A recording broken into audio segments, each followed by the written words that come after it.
आज टेलीविज़न से। सर एक बात बड़ी चली इमरान खान साहब की तरफ से और बार बार कहा गया कि कोई मुतालबात रखे गए थे एस्टेब्लिशमेंट की तरफ से।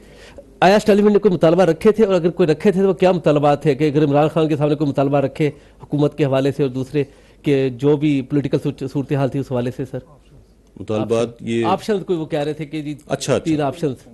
जी सर। देखिए वो ऑप्शंस इस्टेब्लिशमेंट की तरफ से नहीं रखी गई थी।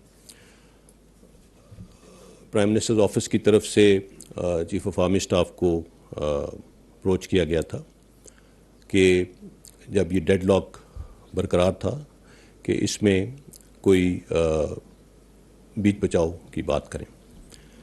इट इज़ वेरी अनफॉर्चुनेट कि हमारी सियासी जमातों की क़यादत आपस में बात करने पे या उसके ऊपर तैयार ना थी उस वक़्त।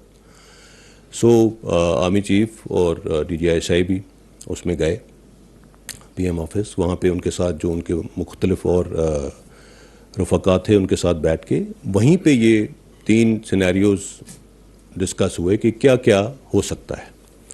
और उन 3 सिनेरियोज़ में एक सिनेरियो जो था कि जी no confidence motion goes as it is, दूसरा था कि प्राइम मिनिस्टर साहब रिज़ाइन कर दें, और तीसरा था कि अपोजिशन नो कॉन्फिडेंस मोशन वापस ले ले और प्राइम मिनिस्टर साहब असम्बलियाँ डिज़ोल्व करके फ्रेश इलेक्शंस की तरफ चले जाएँ। ये तीसरी ऑप्शन जो थी उस वक़्त वज़ीर-ए-आज़म साहब ने कहा कि जी ये दिस इज़ एक्सेप्टेबल, ये आप हमारे बिहाफ पे उनसे बात करें। सो चीफ ऑफ आर्मी स्टाफ ने फिर उस वक़्त जो अपोजिशन थी PDM उनके पास लेके गए, उनके सामने ये